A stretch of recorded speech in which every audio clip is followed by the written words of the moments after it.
வணக்கம். வாங்க இன்றைக்கி நம்ம சேனலில் தட்டை எப்படி செய்கிறதுங்கிறத பார்ப்போம்.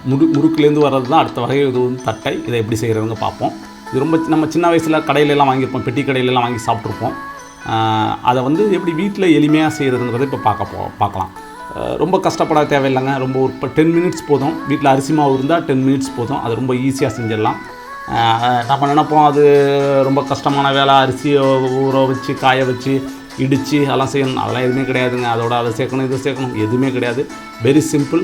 நமக்கு தெரிஞ்ச வீட்டில் உள்ள பொருள், அதை வந்து அன்றாடம் பயன்படுத்துகிற பொருளை வச்சு ரொம்ப குயிக்காக செய்கிறது. அது எப்படிங்கிறத பார்க்கலாம். அரிசி 3 கப்பு எடுத்துருக்கேன். அரிசி மாவு 3 கப்பு. கடையில் வைக்கிற மாவே ஓகே தான். உங்களுக்கு வீட்டில் இடித்து செஞ்சாலும் அது நல்லது தான். அதோட போடுறதுக்காக கடலப்பருப்பு ஊற வச்சு வச்சுருக்கேன். அப்புறம் பட்டை மிளகாய், பூண்டு, கருவேப்பில்லை, ஜீரகம், இதுதான் அதோட சேர்க்க வேண்டிய பொருள். இப்போ அது என்னென்ன பண்ண போகிறோங்கிறத பார்க்கலாம் வாங்க. இப்போ ஃபஸ்ட்டு என்ன பண்ணிடுறோம்னா, அந்த பூண்டு, பட்டை மிளகாய் ஒரு 4 மிளகா போட்டுறோம். கொஞ்சம் காரம் வேணுங்கிறதுக்காக கருவேப்பில்லை, இது 3ஐயும் சும்மா வெறுசாக போட்டு வதக்கி எடுத்துக்கிறோம். வறுத்து எடுத்துக்குங்க.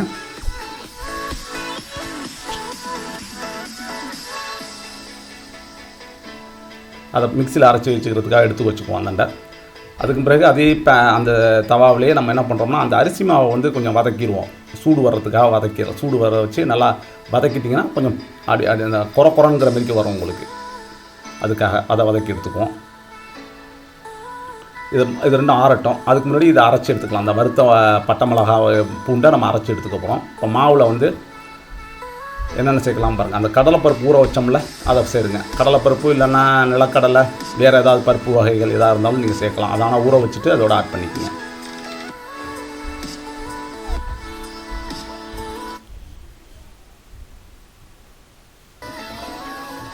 அப்புறம் அரைச்சி வச்ச அந்த மசாலா, அதாவது பூண்டையும் பச்சை மிளகாய் அரைச்சோம்ல, அதையும் அதோட சேருங்க. தண்ணி சேர்த்துங்க. இப்போ 3 கப்பு தேவையான அளவு சேர்த்துங்க. அந்த 3 கப்பு எவ்வளவு சேர்க்குறீங்கன்னா உங்கள் வீட்டில் உள்ள அளவுக்கு தெரியும். அந்த அளவுக்கு நீங்கள் சேர்த்துங்க. உங்கள் கையில் பிசைகிற அளவுக்கு. இப்போ பாருங்கள், நான் பிசைகிறேன் அப்படின்னா அதோட சால்ட் சேர்த்துங்க தேவையான அளவு.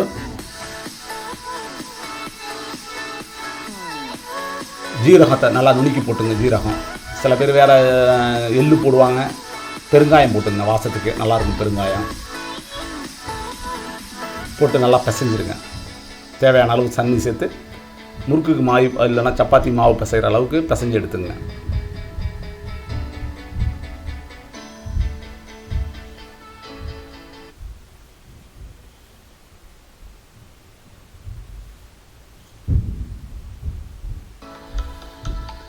அதோட பட்டர் சேர்த்துங்க.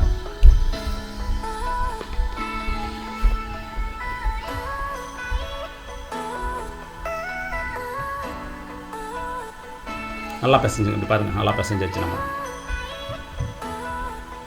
சப்பாத்தி மாவு மாரி இருக்கும் பார்க்குறதுக்கு. அது தட்டி பார்த்திங்கன்னா தெரியும், அழகாக வரும் கையில் தட்டுறதுக்கு. வருதா? ஸோ இது அளவு. இப்போ இந்த பக்குவம் போதும் உங்களுக்கு. இப்போ இதேமாரிக்கு ஒரு ஏதாவது பேப்பரில் இல்லைன்னா ஒரு துணியிலையோ எண்ணெயை தேய்ச்சிட்டு அதில் வச்சு தட்டி எடுக்கலாம். இல்லைன்னா நீங்கள் கையிலேயே தட்டி கூட பண்ணலாம். நான் இது சும்மா வீடியோக்காக தட்டி இது மாதிரிக்கு ப்ரொசீஜராக செஞ்சுருக்கேன். கையிலே தட்டி போடுறது தான் ரொம்ப ஈஸியாக இருக்கும் உங்களுக்கு. கையிலே தட்டுங்க வீட்டில். எண்ணெயை நல்லா காய வச்சுட்டு எடுத்து போட ஆரம்பிங்க. நல்லா எண்ணெய் காயணுங்க. நல்லா காஞ்சிருக்கணும். அப்போ தான் அது வந்து நல்லா அந்த நல்லா வரும். அந்த மொறுமொறுப்பாக வரும். பாருங்கள், நல்லா வருது. இதில் 30-40 தட்டை நீங்கள் செஞ்சிடலாம். சின்னதாக செஞ்சால் அவ்வளோ சொல்கிறேன். ஓரளவு பெருசாக செஞ்சிங்கன்னா இன்னும் கொஞ்சம் குறையும். 25-20 அப்படிங்கிற ஒரு தட்டை வரும். பாருங்கள் எவ்வளோ அழகாக மொறுமொறுன்னு வந்துட்டு. வீட்டில் செய்யுங்க, என்ஜாய் பண்ணுங்கள். குழந்தைங்களாம் லவ் பண்ணுவாங்க. உங்களுக்கும் அந்த சின்ன வயசில் சாப்பிட்ட ஞாபகம் வரும்.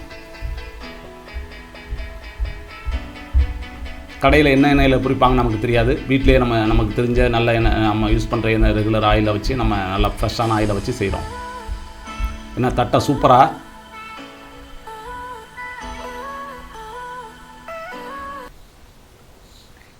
இல்ல சாப்பாடு